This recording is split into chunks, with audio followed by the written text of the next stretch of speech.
Please be advised that the views and opinions of the host and guests do not reflect those of the station, the management, and its network.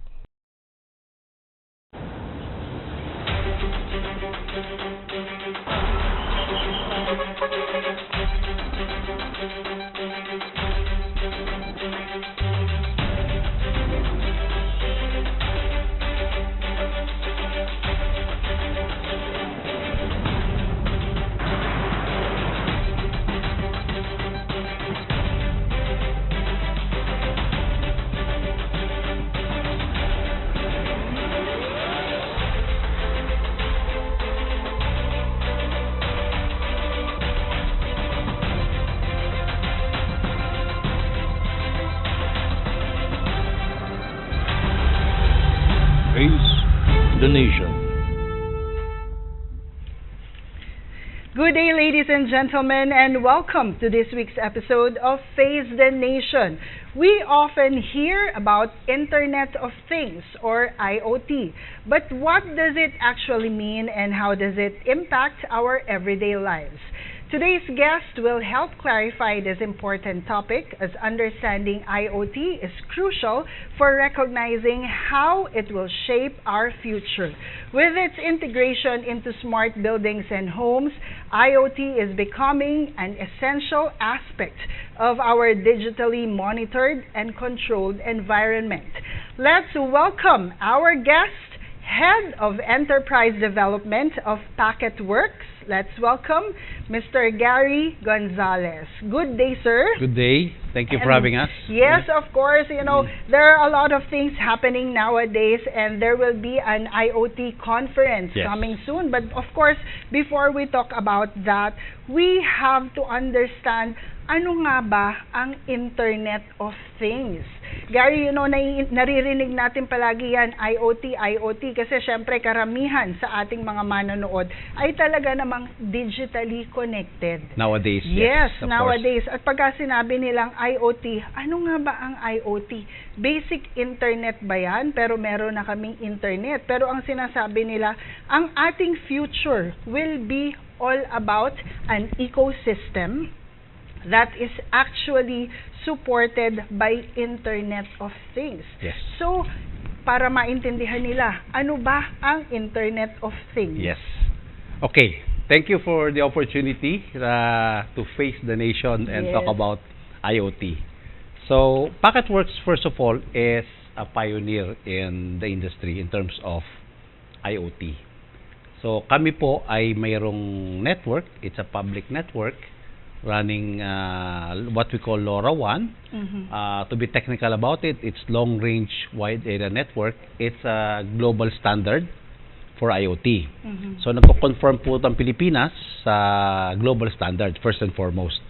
So any any deployment na any device na kumabit sa network ay dapat gumana at pakinabangan ng mga tao. Okay. Naiintindihan ko, sir, pag sinabi mong Internet of Things, with the mere word of Internet, kailangan merong Internet. Kasi kailangan ng communication yan, tama po ba? So sinasabi nila sa Internet of Things, kailangan ito ay binubuo na meron siyang sensor para merong communication. Okay. Tama po? Tama po. Okay. So ang sinabi nila, okay, balikan din natin. Itong Internet Things was even coined way back in 1999 pa. Opo. Pero ngayon pa lang siya talaga lumalaki. At ang sabi nila, target nila hindi ko lang masigurado, pero you are the expert. Sabi nila by 2030, ang iyo daw community, kaya ang mga ibinibuild na ngayon ay mga smart homes, smart buildings. Siyempre kasi ang gusto nating i-create ay yung smart community. Yes. Lahat po ay magiging connected.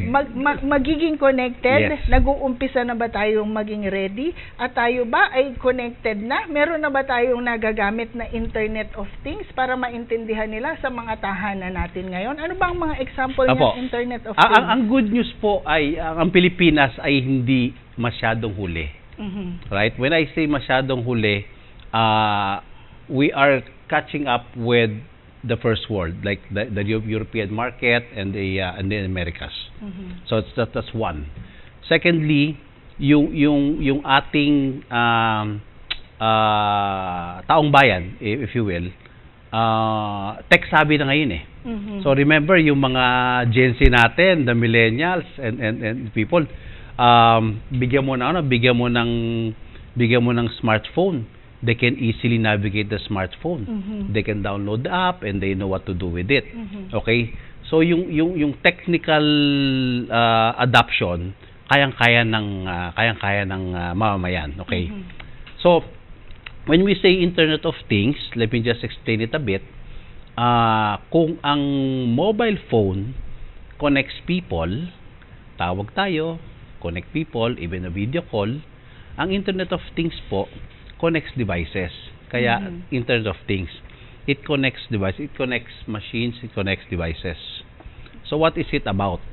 So in a nutshell, ang Internet of Things po ay it's about knowing or sensing ano yung nasa far end. Okay? As an example, for instance, tayo, nasa kotse tayo. Meron tayong dashboard, nagda-drive tayo. Kita natin yung fuel level natin. Kita natin yung kung mainit yung radiator natin. Kita natin kung mababa yung tire pressure natin. Binibigay sa atin ng reading sa dashboard. Because may sensor dun sa different parts of the vehicles that enables us for us to see. So, 'di ba, ang it gives us comfort, it gives us peace of mind that we know what's happening sa kotse natin. Now, multiply that several times na on a large scale basis. Ako, farmer ako, I wanted to know what's happening in my farmland in Tugigaraw. May soil sensor ako doon, may weather sensor ako doon. And if I can see it in my mobile phone, it will be helpful it will be helpful for me. Kailangan mo ba ng tubig? Panahon na ba para maglagay ng mga seedlings? Exactly. So, hindi ako ngayon nanguhula. Because Internet of Things enables me to see conveniently doon sa device ko. So, that helps me make an informed decision.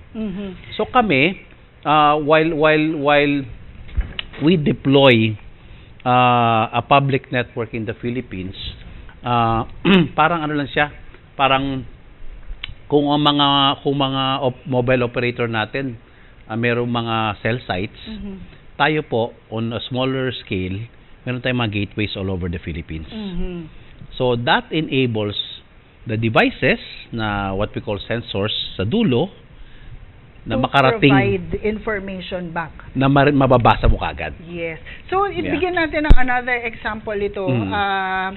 Ang isang halimbawa naman, para masabi natin na kahit papaano ay Internet of Things ready na pala tayo or nakapag-uumpisa na tayo without us knowing. Yes. Sabi mo, sir, yung mga camera sa bahay na namomonitor mo through your cellphone.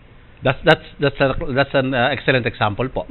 Na dahil wherever you are, yes, namomonitor mo para ma-check mo may tao ba sa bahay, sino ba ang pumasok sa bahay, or kumusta ba yung mga bata. Ganito ang pinaka-basic na example ng Internet. And it gives you and you notice it gives you yung tinatawag natin notification, di ba? It tells you kagad. Merong may movement. Merong ganitong may nangyari. You're able to read it right away. In the same man, that's IoT. Yes. Exactly what it is. So ngayon, sinasabi natin, itong Internet of Things is starts in the home. This is what we are experiencing nowadays for some homes. Yes. Especially yung mga high-tech na mga homes. Siguro ito yung mga condominiums na sinasabi, open the light. O yes. Diba? Or yung pumapalakpak ka, bumukas yung ilaw. Tama po. Or pagka siguro morning na, pagka meron kang pinindot, pwede nang bumukas yung kurtina natin. Yan yung mga nauumpisahan na ngayon sa mga condominiums at mga buildings. Tama po ba? So ngayon, gusto din nating ma-establish. Ito din po, pwede na ding nag-uumpisa din pala, kasi sabi mo nga sir kanina, as I understand, in the future, yung mga kuryente natin, maganda din na ahead of time, monitor natin yung consumption natin at isa yan sa masasabi nating Internet of Things na nauumpisahan naman na din na i-implement dun sa mga nagso-solar power sa kanilang mga bahay. Kasi from wherever you are, you can monitor. Yes. So ito yung sinasabi natin na sa future, since may sensor na ipro-provide, pwede nating makita, makalap, at ma-gather lahat ng information through your fingertips because everything has sensor in it. Yes. Tama po Tama ba? po. Tama At po. dyan actually pumapasok yung PacketWorks. Although later natin pag-uusapan yung PacketWorks, it just affects that because we have to understand na Internet of Things, since it has sensor, it is not just limited in your homes, it has to be in the community. And we are creating an ecosystem. Pero, kailangan magkaroon nga po ng tinatawag na PacketWorks to provide these gateways through the partnership with government and LGUs. Nililinaw ko lang po because I want also people to understand na existence of Internet of Things may be in their houses already, but as a whole, for us to have an ecosystem, Internet of Things is not actually something just for the individual to do, but it has to be provided to them, and we are the beneficiaries. Exactly. Tama Beneficiary po is the key word. Yes. Makapapakinabangan natin. Yes. Even if we don't make an effort individually, may pakinabang tayo kasi halimbawa po, yung kung local government unit adopts IoT for their disaster management and risk mitigation, ang beneficiary ultimately yung community. Yes, yan na nga Diba? po. Talaga ang tatanungin ko sa inyo, ano ba ang what is the benefit? What are the benefits of having Internet of Things? And you already gave the example na kung ang government mo sa iyong locality ay merong ipro-provide na Internet of Things or a solution. Yes. Mas mapapabilis tayo na makagalaw kasi maiintindihan natin through the sensors within the area kung ano yung posibleng maganap at mapaghandaan natin na posible bang halimbawa katulad ngayon sir, alam mo pinagdadaanan natin itong bagyong ito. So paano ba natin maia-apply kung halimbawa nakipag-communicate sa inyo itong si LGU at sinabi nila PacketWorks, bigyan mo kami ng solution para naman maging handa kami at maging ready kami, walang handa sa kalamidad. Pero yung word talaga na sasabihin mong handang-handa, imposible yan eh, 'di ba? Kasi even for the weather update itself, kailangan nakamonitor tayo kasi pabago-bago din yan. Pero solusyon na mas makakatulong para mas maging handa ang isang komunidad. So paano ba yan magiging beneficial? Napakaganda katanungan. Salamat Lorlyn. So, unang-una, ang PacketWorks, hindi po kami ang sole entity ng solusyon. Okay. Okay, let's establish that. Okay. It's an ecosystem of companies, partners. Lagi po natin narinig, public-private partnership. Critical po yun. Why is it successful? Kasi nga, if you collaborate, you begin to open doors to success. Okay? So kami po, ingredient lang kami doon. Okay? But we know where we're heading. Alam namin paano i-steer yung solution. Okay. To the question na paano ba, as an example, how do we help communities through the LGU, for instance? Okay? Halimbawa po, nakipag-usap tayo sa LGU. Si PacketWorks provides the means, the network, ika nga para maging visible sa akin ang nangyayari sa far end. So, isa yon. Secondly, meron tayong mga devices na particular solution, the particular sensors for that particular what we call event. Halimbawa, it's a flood sensor. Halimbawa, it's a rain gauge. Halimbawa, it's a wind direction sensor. All those things, we collect that data. We collect that data and present it in a readable manner para may informed decision si LGU. O, ang bilis tumaas ng tubig sa parting ito. Yes. Kailangan tayo mag-mobilize kasi bababa yung tubig sa atin. Okay, that's one. We also realize na nowadays nakakarinig tayo ng AI. Yes. Di ba? Artificial intelligence. Kami, nakukulik natin yung data. Di ba? Kasi may sensor nga tayo. So, all these data points, what do we do with this?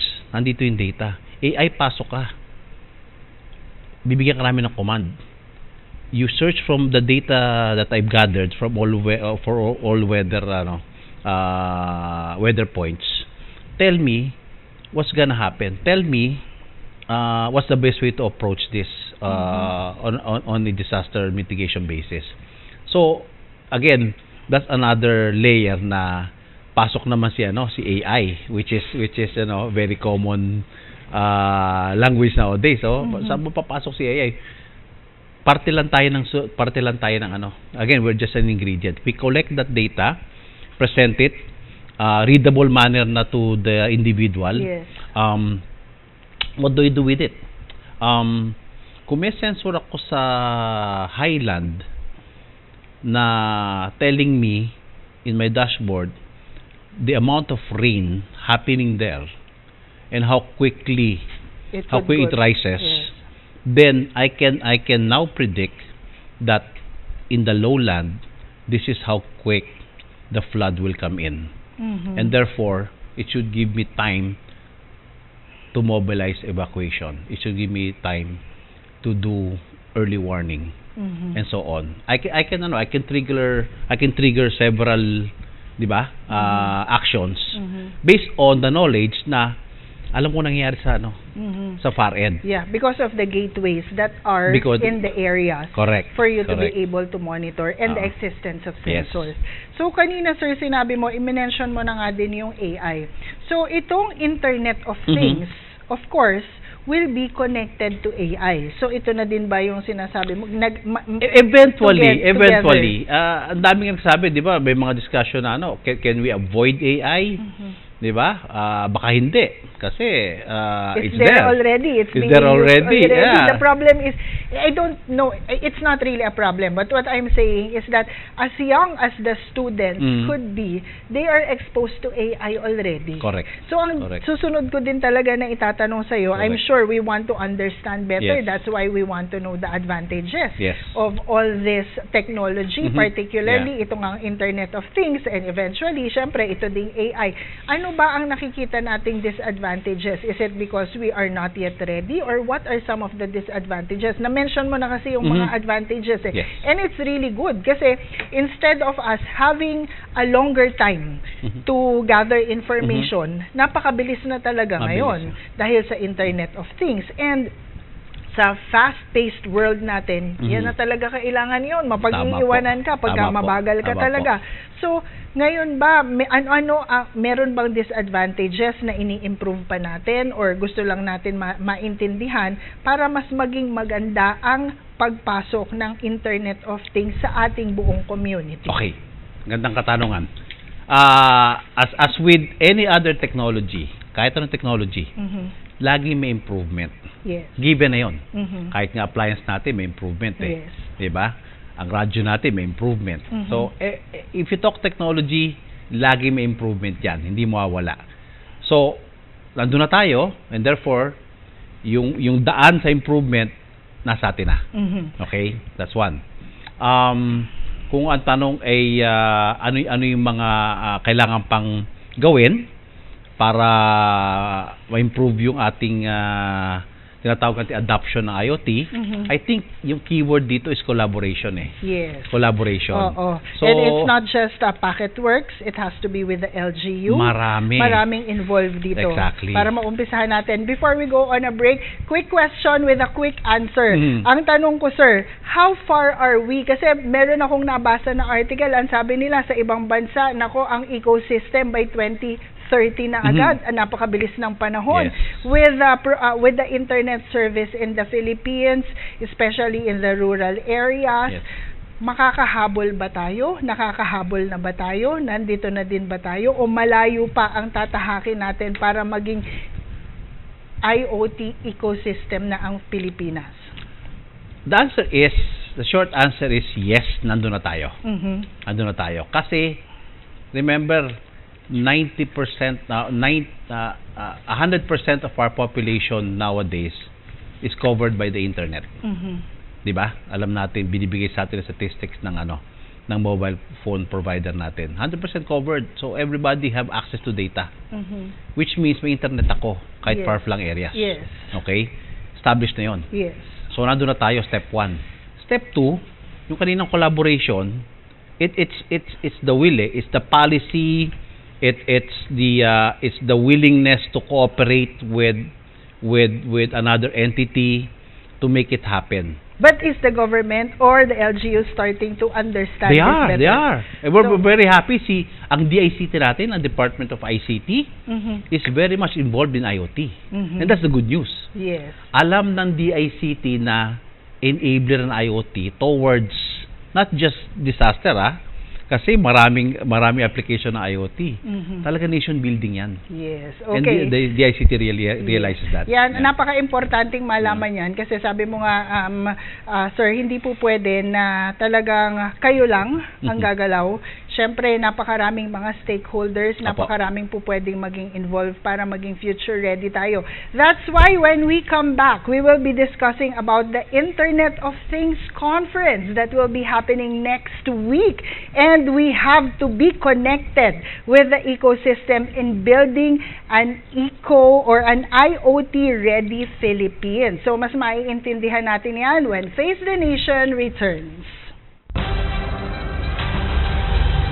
Face the Nation.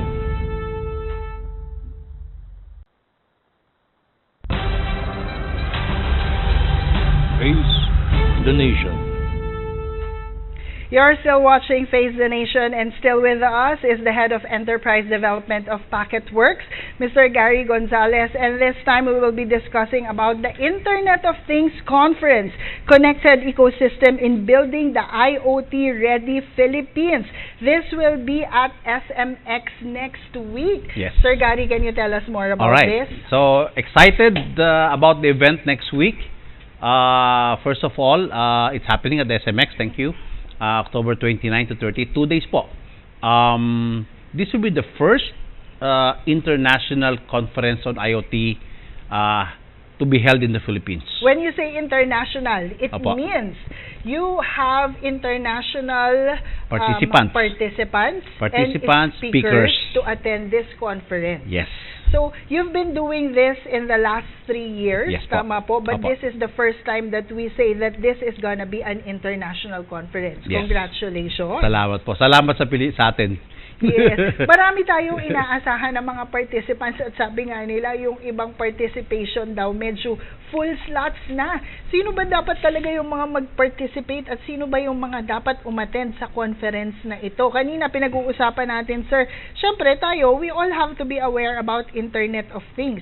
Pero hindi lang para sa household, hindi lang as a community, pero as young as even students. I Yes. know you are inviting students. Why is that? Why do they have to participate? And who are the other participants who should really go to this IoT conference? Okay. Sa totoo lang po, ang IoT spans across any industry. Mhm. Wala po siyang pinipiling demographic, vertical, or even entities. Mhm. Applicable kasi sa lahat ng IoT eh. That's why tayo yung conference natin, we expect about 3,500 participants over those 2 days. It's a mix of nandyan ang local government natin, nandyan ang academe, nandyan ang mga enterprise customers, nandyan ang mga enthusiasts. Because, again, si IoT, marami siyang application na applicable to anyone. Mhm. We talk about, why do we have students? Why do we have the academe as participants in this conference? Mhm. Kasi, at the end of the day, sila yung next gen next gen na gagamit nito.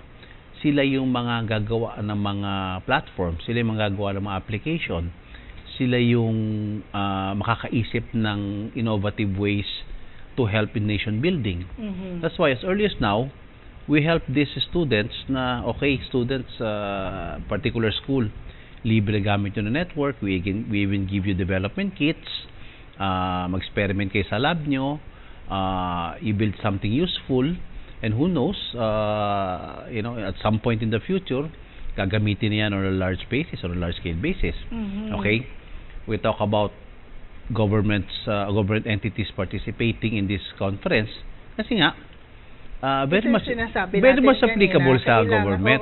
Smart city Yes, tama diba? po. Yes. Balik lang ako sandali, sir, sa mga estudyante na sinasabi mo. You've mentioned about them and you parang being partners kasi sinabi mo meron silang access dito sa mga para magamit nila, mapag-aralan. Paano po ito? Kayo ay open dun sa mga schools at ino-open nyo sa mga estudyante para itong mga ginagamit natin. Kanina sinabi mo meron tayong mga gateway sa iba-ibang lugar sa Pilipinas. So students can actually access this para po magkaroon sila ng information either for their own knowledge, for the school's knowledge, or for them to create more na makatutulong para sa binubuo natin na smart cities na ecosystem. Tama po. Okay. So, going back sa kaninang pag-explain natin how IoT operates, meron kang tatlong elemento po. Yung device, which is practically the sensor sa dulo, may network ka, which is the wireless network na IoT, at meron kang dashboard para makita mo ano nangyayari. Okay? So, what we do is, kung university ka, we tell them, okay, if you're interested in building IoT solutions, you're free to use the network. Okay, you're free to use the network.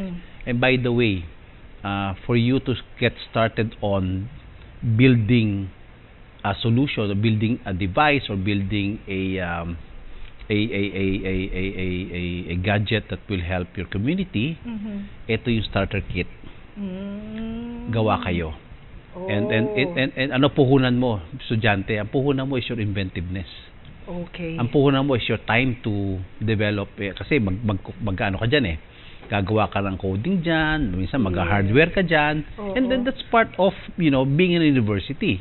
The important thing is, binibigay natin yung means or tools to make it happen for them. Yes. Sabi mo nga, sir, syempre, this is an enterprise, pero pagka ganyan yung explanation mo, parang sinasabi mo na din, this is you giving back to the society as well. We are a social enterprise at the end of the day. Kasi at the end of the day, kasi syempre nakikita talaga natin yung need para sa mga estudyante to be part of this because this is where we really are going. Kasi naalala ko lang yan when you mentioned that you are even providing the starter kit. Kasi talagang they really need this for them to understand better. Okay, let's go back to the Internet of Things. Nakita ko din po, ang daming speakers. Yes. Which are actually, you are going to, nasabi ay LoRa Alliance members. Ano po ba ito para mas maging interesado sila na umattend dito sa ating conference? 2 days lang ito pero napakaraming speakers. So talagang punong-puno ang ating 2 days active conference programa natin na ito. Yes. Okay. Because this is LoRaWAN technology. Can you give us an understanding of what is it? First muna, I would mention yung 35 speaker lineup natin. You can find that in the website iotconference.ph iotconference.ph. And once you look at the browse through the speaker lineup, you would notice na quite diverse yung Some are from the real estate industry. Some are providing AI technology. Some are providing in the manpower sector and so on. So what does it tell you? Ito kasing conference na to, that's why we're very excited about this. Because it aims to foster collaboration. Kaya sabi natin, hindi lang siya connected community, hindi lang siya connected home. Dapat connected tayo na ecosystem players in this IoT space. So, yun ang isa sa mga objective ni IoT conference natin, na from different sectors, from different industries, from different backgrounds, let's talk, let's do something meaningful. The next 2 days will trigger that, and of course that would just be the start. Once that happens in the years to come, the openness will be there. I know someone I met in this conference, and therefore I'm willing to work with this particular entity, and so on and so forth. Okay. Yes. Buti na lang, sir, sa SMX gagawin to kasi last year's participants yata umabot ng 3,000. Yes po. So with this being as an international conference, Yes. ine-expect natin na mas marami. So ano yung iba dun sa mga topics, sir, na po pwede nating intayin na talagang umattend kami, kailangang matutunan natin to? Apo. Again, yung sinasabi kanina na yung LoRa Alliance, di ba? Ang speakers natin, some of them are coming from the LoRa Alliance. Yung LoRa Alliance po is a global organization for IoT in particular.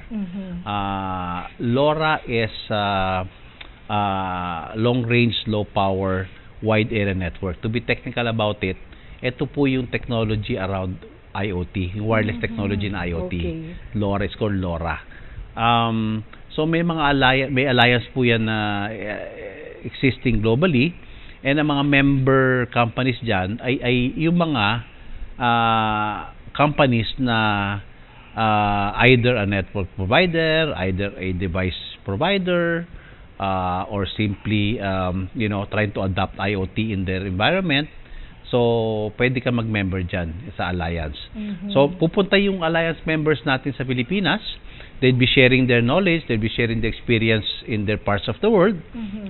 Some are from Europe, some are from the US, some are from Asia. And here in the Philippines, ang member ng LoRa Alliance is Packetworks. So far, Packetworks Packetworks. pa We hope other entities would be a member of LoRa Alliance. We hope other entities would step up and help, increase the adoption of IoT. So yun ang gusto natin eh. It's not about, may competition na tayo. Hindi, we want you to come out. Yes. And make this ecosystem bigger. Yes, and it's Packetworks. Apo. Who is the organizer of this event? Yes. Napakaganda But hindi kami napakalaking highlight event. dito. Ang highlight dito is the conference the attendees, itself, the attendees. Yeah. Yes. Kasi kailangan nga talaga maging ready na tayo para at least naman makasabay din tayo na maintindihan. Uulitin ko lang yung sinabi mo kanina, Sir Gary, talagang kailangan natin itong maintindihan dahil hindi man tayo yung gumagawa, hindi man tayo yung talagang officially nagpro-provide ng solution, pero kaming mga mamamayan ng Pilipinas, giving consideration that we will be an IoT ecosystem, it will be beneficial to us. The benefit will be for all of us. So it's better for us to have a better understanding. Kaya nagkakaroon din po ng Internet of Things conference na ganito. Tama po. Yes. Sir, gusto ko lang din pong maintindihan sa gaganapin na conference na ito. Kanina pinag-usapan na natin kasi yung mga solutions for smart cities and smart agriculture. Yan nga po, kaya ang gusto din natin talagang partisipasyon ng hindi lang ng national government, kung hindi ng mga LGUs as well. Pero sabi nga dito, magkakaroon din ng roundtable discussion with policy makers on the impact of IoT adoption and regulation in the country. Medyo mahirap din ito, di ba? Medyo mahirap din ito, pero kaya dapat din siguro sa conference na ito, makita din talaga natin yung mga nanunungkulan para maintindihan nila. And then they will be there po. They will be there. Yes. So, nandun sila para intindihin na napapanahon na. Huwag tayong mapag-iwanan, although we have a little understanding, huwag tayong mapag-iwanan. Maging open sila at siguro kung maaari nga na sabihin nga natin, makakreate ng mga batas or mga panuntunan para naman makasuporta sa layunin natin na maging ready para sa IoT. And of course, that's just the policy, no? Yes. It's the program around it. Yes. So, sa government, like what the DCT is doing, si DCT umiikot ng Pilipinas promoting a connected community as their pitch. And one of those is the adoption of IoT. So hindi lang basta policy, salamat sa gobyerno natin, particularly the DICT, may programa siya. May programa. And we need that. Yes. Kasi the more people realize, ito nga kanina sabi natin, hindi man tayo ang direktang bumili niyan, beneficiary tayo. Di ba? Kung si government helps the cooperative, the farmers cooperative, through the use of technology IoT, lalaki yield niya. Lalaki ang ani niya. And therefore ako as a consumer, maraming supply, and therefore bababa presyo, and I have better access to crops. Yes. Beneficiary ako. Yes. Di ba? Okay. Yan ang kailangan nating maintindihan lahat. Apo. Na tayo ay magiging beneficiaries. Tama po. Opo. So sabi, what are the key activities or networking opportunities that attendees can look forward to this IoTCon 2024? Kasi syempre, ang daming speakers, pero ano pa ba ang pwede nilang makuha, matutunan, or opportunities? Okay. Aside from yung pong insights na makukuha natin dun sa mga speaker lineup natin, marami po exhibitors din na may experience from other parts of the world, or even in the Philippines, na ito ginawa namin, this works, you may want to look at this, and so on and so forth. That's the direct interaction. And secondly, yun namang as with any other conference, the more you interact with the attendees, the more you learn. Yes, that's true. The more you, di ba? Tama, sir. Talagang yung interaction para sa ibang mga attendees na meron ka ding matututunan. Totoo po yun. Kaya napakaganda na talagang may mga conference kasi Yes. nakikita-kita po sila. So, sir, paano ba sila makaka-attend? Paano ba sila makaka-join dito Yes. sa ating IoTCon 2024? Thank you. Okay. So, visit po, the easiest way is to check the website, which is iotconference.ph. Andun po lahat ng detalye, including how to get passes to the event. It's happening next week, October 29 and 30. If you want, better if you attend 2 days. But if you can see the agenda, kung ano ang mas angkop sa inyo, you may try to attend those sessions. But I would encourage anyone, including mahirap magsabi na ito lang pupunta dapat. Yes. Kasi lahat pwede Yes. Everyone is welcome. So sabi po, bisitahin natin ang iotconference.ph na website for them to know more about the conference and how they can Yes. actually enter. Sir, Apo. parting words po sa ating po mga televiewers about the IoT. Yes. First of all, thank you sa Face the Nation. Salamat, Lorlene, Maraming salamat for the din po. opportunity po na ma-share sa ating manonood ang unang-una sa conference. Pangalawa po, yung ano ba tong IoT, ano ba tong Internet of Things. I hope na ito hindi po to ang huli na makapag-usap ulit tayo. And I hope as a nation, with the help of the government, na bumilis po ang adoption ng Internet of Things sa Pilipinas. Yes. Maraming salamat po. And that is Mr. Gary Gonzalez, the Head of Enterprise Development of Packetworks. They are a solutions provider for Internet of Things. And that's it, ladies and gentlemen. That's another episode of Face the Nation. We hope you had a better understanding of what Internet of Things it's all about. You may not be the one who will be specifically using it, but all the benefits will be for all of us. That's why we are also encouraging everyone. For you to know more, you have to visit the iotconference.ph website, or if you have the time, you can actually attend the Internet of Things Conference 2024, because We are a connected ecosystem in the building of an IoT-ready Philippines.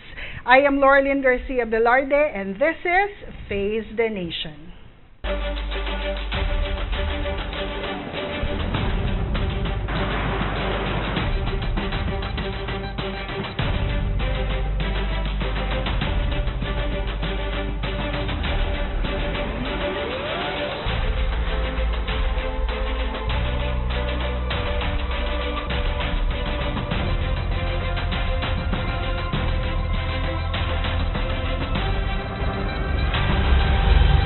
Face the Nation.